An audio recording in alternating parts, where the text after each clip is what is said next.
Audio Jungle.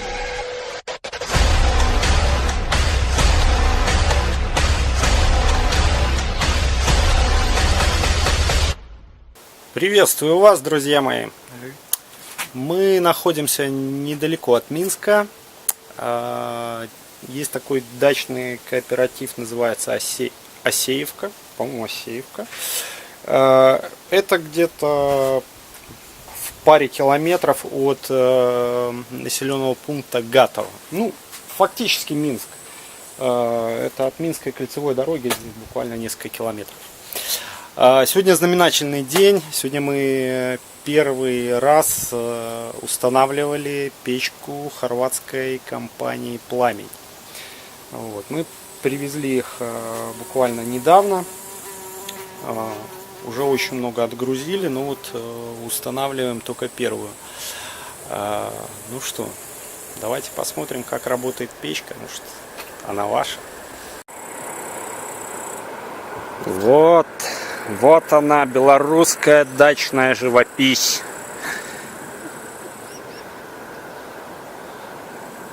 Слушайте, а большой участок? Это не 4 сотки.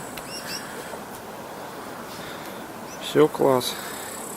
Небольшой, вот небольшой я любитель дач такого плана, но понимаю. Че сюда залез? Трубу вам показать? Конечно, трубу. Что под Минском творится, вы и без меня знаете. Так, ну что, сэндвич. Близко. Заказчик уверял, что дрова сухие. Ну, видите, дым идет. Не очень они сухие. Я приехал со своими. Ну да ладно. Будем не на самых сухих дровах печку испытывать. Итак, гидроизоляция, он же мастер флэш. Проходили мы шифер. По кругу, видите, еще такой кровельной битумной лентой заделан. Сверху вот здесь находится косынка. Косынка — это такой элемент, чтобы не разрушался мастер флэш. Вот смотрите, если на мастер флэш сверху попадает вода, особенно в такой осенний период, и ночью температура проходит через 0, то вот этот лед образовывающийся, он, вот этот силикон, он его просто рвет. Это не сразу происходит, но там, ну, случается. Вот, поэтому желательно ставить все-таки вот такую вот косыночку. Срок службы гидроизоляции она очень сильно продлевает, а стоит недорого. Как видите, здесь по кругу еще силикон, для того, чтобы уже гарантированно ничего не протекало. И косынка, кстати, вот очень интересный момент. Производители, мы заказываем там на одном предприятии этот элемент. Значит, смотрите. Видите, здесь два отверстия и, в общем-то, два болта. Если посадить на два болта, то неизбежно эта косынка начинает пропускать воду. Поэтому всем своим монтажникам мы рекомендуем использовать вот только один вот этот верхний болтик. Тогда гарантированно надежно. Вот. Труба хорошая. Кстати, посмотрите внимательно. Я не буду в этот раз, наверное, рекламировать производителей. Хотя, может, и стоило бы. Ну да, Господь с ними. Значит, смотрите, лазерный шов очень тоненький. Труба не белорусская, чтобы вы понимали. Хотя от белорусской она по цене отличается не сильно. Я бы даже сказал, что на цене всего сэндвича вы вообще бы ничего не сэкономили. Потому что вот эти элементы, там, наконечники и зонты у зарубежных производителей, соседей наших, россиян, они дешевле. Вот, поэтому вот такие коротенькие дымоходы небольшого диаметра по итогу выходят даже дешевле. А качество, ну да простят меня соотечественники, качество получше. Ну мы поэтому используем его здесь. В том числе поэтому. Так, по шиферу ходить я небольшой любитель. Да и навернуться не хотелось бы. Ну что, пойдем в дом знакомиться с печкой? Айда! А вот и печка. Называется она Maestro. Вот, если честно, я первый раз снимаю обзор, сидя на диване. Но, да, мне, видимо, повезло. Дачи наши белорусские родные, они традиционно небольшие, поэтому вот я, вот стена, вот дачный диван, да, комнатка, видите, она небольшая. Вот частый такой вопрос, это дайте нам больше огня. Вот. Эта печка, знаете, это, наверное, вот компромисс. Насколько я не люблю большие печи в маленькие дома продавать, то она вроде и не маленькая, но в то же время и не сильно большая. Вот. И огня, ну, сидя отсюда с дивана, его точно достаточно. Давайте у заказчика поинтересуемся. Огня достаточно? Вполне. Вполне? Ну, вот видите. Отлично. Вопрос, который наверняка кто-то задаст. Да, меня тоже смущает телевизор. Он стоит очень близко. Да и мебель, в общем-то, близковато.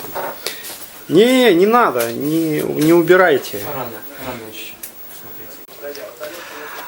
Так, давайте, наверное, немножко про саму печку. Почему она вот так вот лихо вообще стоит между мебелью? Да потому что чугунная топочная камера, но снаружи она обрамлена, эта печка, конвектором.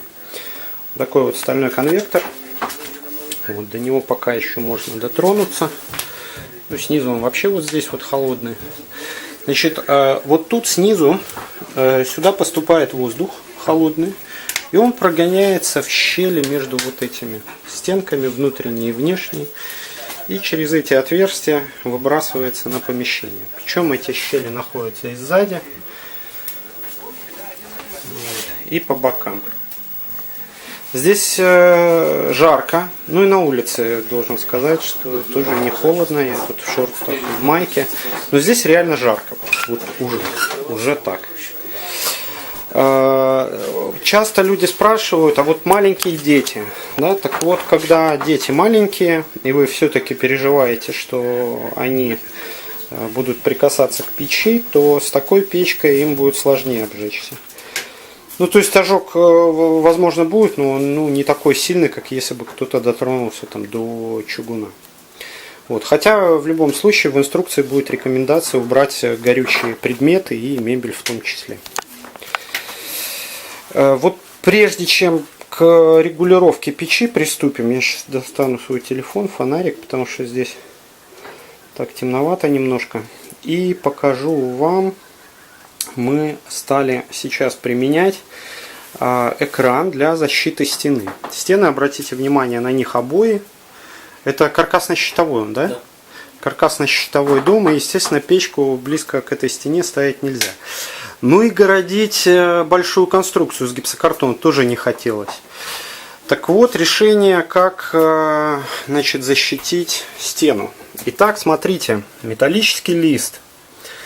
Размер метр по ширине и 1,20 м по высоте. Он имеет вот здесь вот изоляцию фольгированную. Так, а там, сейчас перехвачу фотоаппарат, а там воздушный зазор. И стена гарантированно не греется. Вот здесь вот будет холодно. И сейчас, и через час, и через 2 часа. Чем хороша эта конструкция? Да тем, что она монтируется за 2 минуты. Ну не за 2, за 5, но вкручивается там фактически 2 болта и подвешивается. 4 болта? Вы на 4 болта? 2 а еще снизу прикрепили. А что бы ей отходить снизу? Ну да, ладно, 4, значит 4. Но тоже не сложно. Вот, рекомендую эту штуку, да, мы продаем. Ну, конечно, мы ее продаем. Для чего я снимаю все эти видео? Чтобы продать, конечно, побольше. Вот.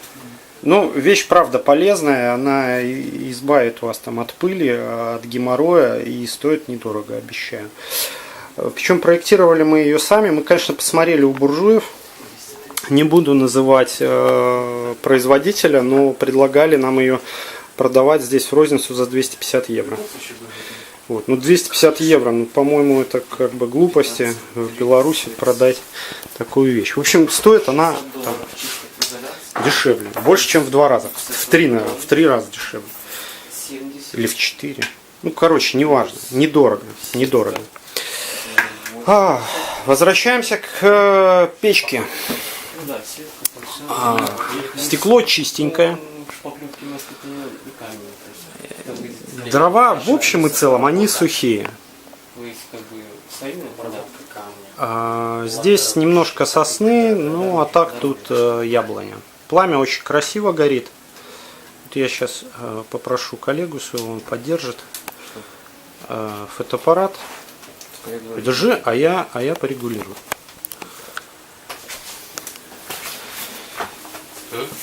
Да.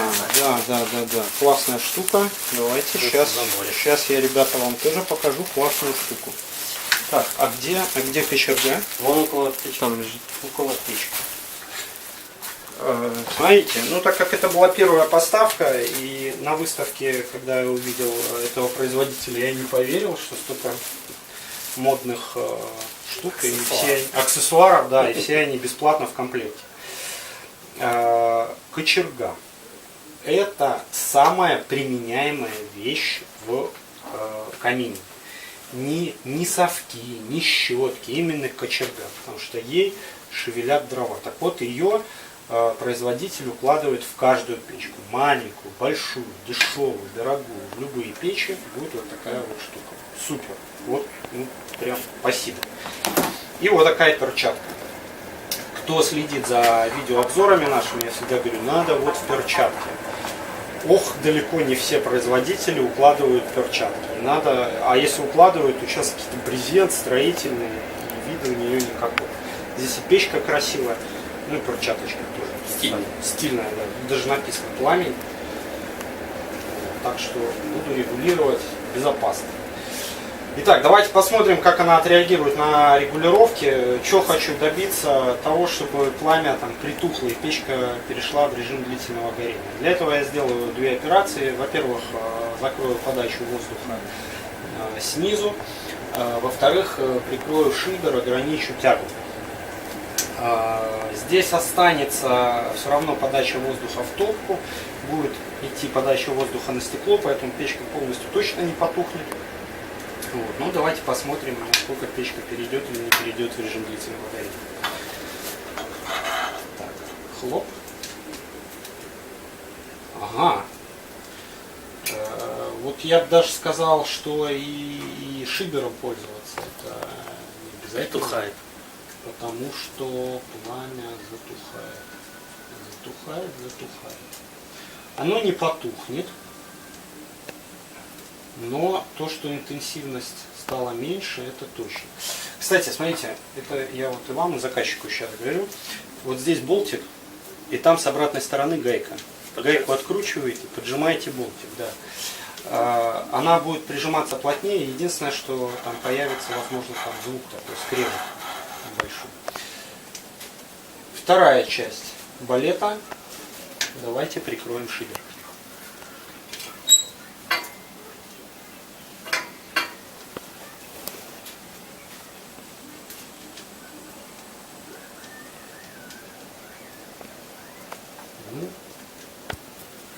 Шибер уже, наверное, мало на что влияет. Вы знаете, достаточно, на мой взгляд, вот субъективно, да, на мой взгляд, достаточно одной вот этой нижней регулировки. Но технически на ночь, наверное, можно шибер тоже закрывать.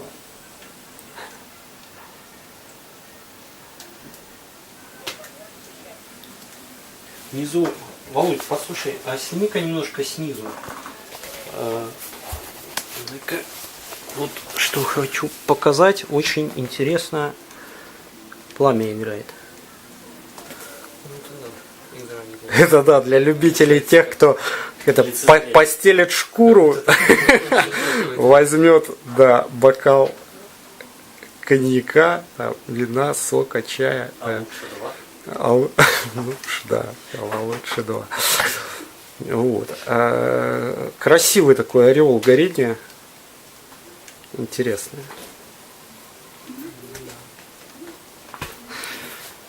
Держи. Ну что, давайте вернем картинку в исходное состояние. Открываем шибер. Это правильная, кстати, последовательность. Вы запоминайте ее, я не зря так делаю. То есть сначала закрывается нижняя подача воздуха, потом шибер. И если у вас на этой печке или на другой есть регулируемая подача воздуха сверху на стекло, то тогда уже в последнюю очередь закрываете ее. Что касается подачи воздуха на стекло и вообще возможности регулировки. С одной стороны класс. У вас есть еще один рычаг, за который можно подергать, и пламя там вообще там потухнет. Прям потухнет. Это с одной стороны. С другой, как только вы закрываете подачу воздуха на стекло, оно тут же становится черным. И это очень некрасиво. Поэтому иногда в некоторых моделях я даже рад, что производитель убирает эту регулировку. То есть одна подача воздуха в топочную камеру, да, пускай она будет.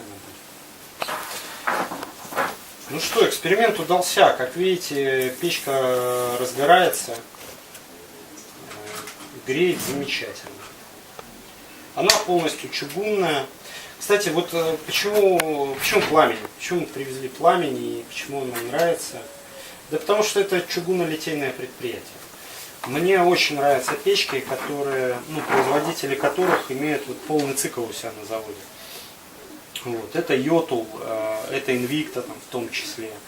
Это вот пламень Хорвата, они, видите, немножко там другого плана. Есть еще производители, но бывает так, что вроде бренд, вроде он раскручен, но там часть деталей делается там, часть деталей там, те собирают корпуса, те еще, и в общем непонятно что. В случае с печами лучше, когда это все находится в одних руках. Ну и вот, в том числе так происходит с пламенем.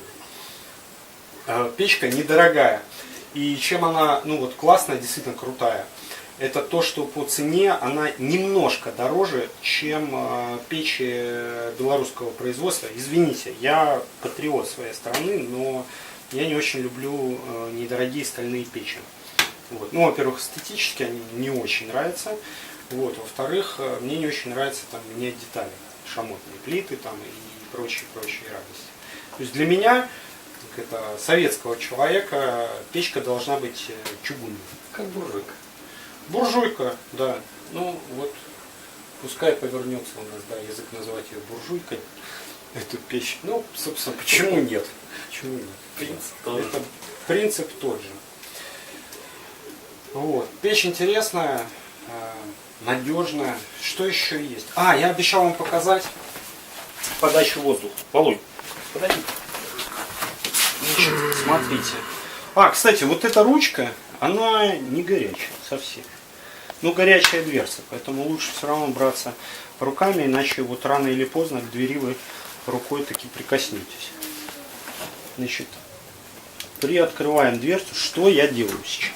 Я дверь открываю медленно, для того, чтобы огонь и дым, соответственно, не тянуть за собой.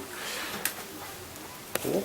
Хотя печи не предназначены для работы в открытую. Сейчас объясню, почему. Производитель, собственно, со мной тоже согласен. Видите, вот здесь такая пластина с отверстиями. Туда попадает воздух и идет в топочную камеру. Вот здесь пламень обычно ставит, вот, кстати, не в этой модели, но в половине печей, которые пришли, в других моделях, здесь стоит пружинка, которую дверь возвращает обратно. Я такое видел в печах итальянских, так как эти государства соседи, то кто-то у кого-то из них, наверное, перетягивает. Возвращается. Только она ляпает. Возвращается, да? Мне вот заказчик подсказывает, да, вот чтобы она не ляпала. Вот она хлоп и уходит назад. Тут прям доводчик. Внутри, возможно, ребята, это не система Bloom, но это доводчик. Вот так. Вот так. Так, смотрите, что еще есть. Вот такая вот приятная штука. Мы ее называем встряхиваемый колосник. Значит, ручка, которую, видите, опять кочерга пригодилась. ручку можно двигать. И прямо в процессе горения, ну сейчас не актуально, потому что это первая растопка, тут еще пепла и золы там не очень много, и колосниковую решетку не забило, но в целом, если гореть начинает уже плохо и не хватает подачи воздуха снизу, то вот эту ручку достаточно ее подергать, пошевелить, и пепел упадет в зольный ящик. Оп, прикрываем.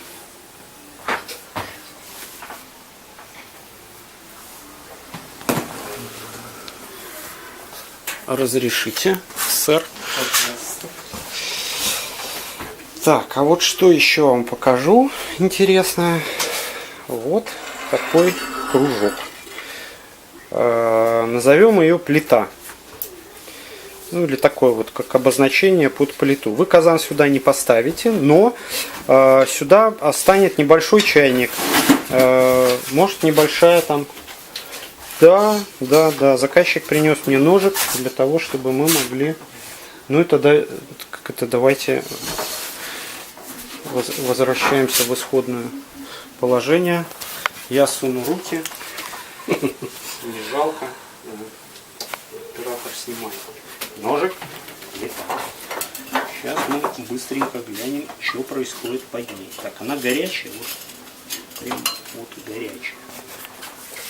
Не знаю, дыма не видно. Нет, Дым не выходит? Дым не выходит.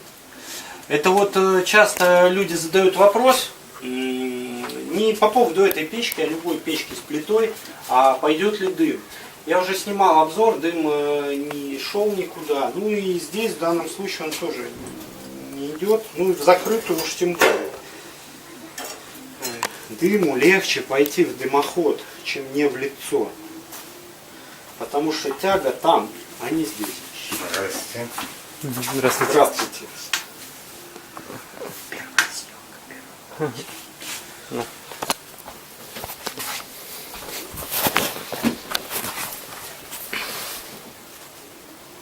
Ой, слушай, уже жарко. Это первый заброс. Посуду горячую брать. Вот такие. Друзья мои, вот еще вам вещь одну покажу.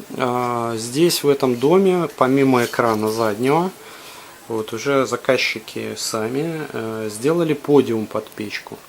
Значит, внизу лежит доска, доска покрыта линолеумом. Вот. Но чтобы печку не ставить на горючий пол, видите, поставили кирпич.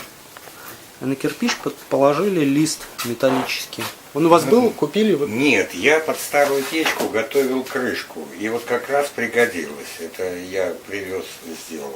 И кирпичи. Мы подумали, думаем, неплохо будет.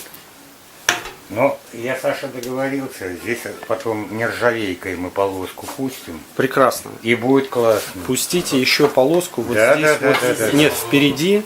Вот сюда выступ сделайте. Небольшой, да? Да, только так, чтобы не босыми ногами не понял, резаться это в него, да, ну так краешек. Нержавеечки. Но да. зато, когда будете открывать дверцу, не будет, Проблем не будет. не будет падать сюда уголек. Все, я уже сегодня договорился, пойду вырублю завтра, послезавтра полосу и сделаем. Володя, а ну-ка приложись к телевизору. Ты мне? Ну конечно. Думаете, греет? Ну так, нормально. Ну греется, греется. Значит, будем сдвигать. Будем сдвигать тогда на угол его. На угол поставим. Слушайте, а если сделать так? Еще 40 минут. Вот поставить под углом секцию Так вот я и говорил. и поставить наверх, убрать полку и заднюю стенку. Там за книжками. И телевизор поставить вон туда повыше. Слышишь, Саша, идея. Убрать полку, стекла, телевизор влезет же туда, а низ... И его под 45 градусов под 45 поставить. градусов. Можно верхний ярус вообще брать. Да, мы можем убрать там что угодно. Или так, или верхний ярус. Чтобы на наклоне был, либо там, не знаю, закрепить. Ну тяга ж неплохая, смотри, хорошая тяга. Сколько труб ушло идет? 2 мили. А вот, Две, а не три. а вот, Как кстати, мы по поводу договорились. труб, знаете что? Вот я не даю таких рекомендаций сейчас никому, но здесь всего 3 метра трубы, чуть больше, учитывая шибер. Ну где-то, давайте так, 4 метра от колосника до верха дымохода. Угловой под телевизор. И вы просто его поставите где-то вот так и сохраните свое местоположение. Просто телевизор поставить повыше, да, а полочку это вообще в гараж на полке. В печку. Ну вообще, мне пора, горит нормально. Посмотри, на полную она дает и тяга хорошая. Если в печку, так звоните мне, по плиту. Так, ребята, рассказывал только что заказчикам, вам тоже расскажу. Значит, сверху вот крышка, которую мы с вами поднимали, вот это. Когда печка не работает, вы периодически открываете ее, берете зеркальце, да, засовываете руку с зеркальцем и светите, смотрите, что происходит в дымоходе. Если там сажа, залазите наверх и чистите. Чистить вас как это постоянно я не заставляю, но когда вы увидите, что если там ну реально зарастает дымоход сажей, ну то почистите уже сами, уговаривать вас тогда не придется к этому действию.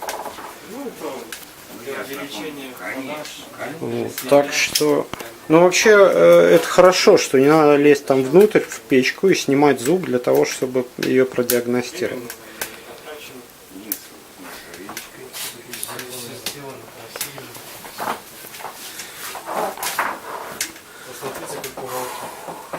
В общем, знаете что, для дачи, на мой субъективный взгляд, вот просто 5 баллов. Вот 5 баллов. Вот я очень люблю печку Альтея, и ее часто рекомендую, но вот эта вещь меня сегодня просто... Либо просто нержавейка, А? да, стильненькая. Стильная, да. 10 рублей. Она разных цветов бывает, красная, коричневая, но вот красная, мне все в тему, мне очень нравится. Низ покрасить или не красить? Нет, греет конкретно. Тепла на все хватит.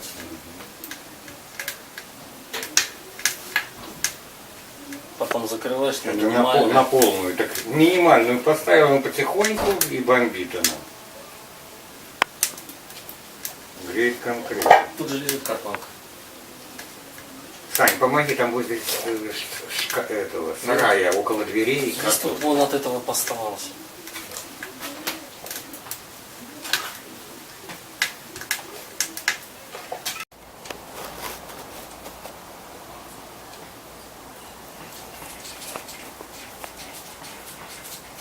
Вот такой дачный домик. А вот, между прочим, люди приезжают сюда зимой. И это очень приятно. Еще приятнее от того, что греться будут нашей печкой. Дрова, кстати, знаете что? Вот дрова попилены по 25 сантиметров. Вот ровно как я люблю. Большая печка подходит. Маленькая печка подходит. Чурки. И такие уже крупно колотые вещи. Видите, все под навесиком, все укрыто. Они реально сухие. Ну, в общем и целом, можно сказать, сухие. Не тех сушка, но они не дымят и не коптят. Что хочу сказать напоследок. Ну, очень мне понравилась печка. Прям очень. Так что не удивляйтесь, если буду ее рекомендовать. А меня по-прежнему зовут Степан. Компания Очаг Бай. Приходите, будем рады. Счастливо. Пока.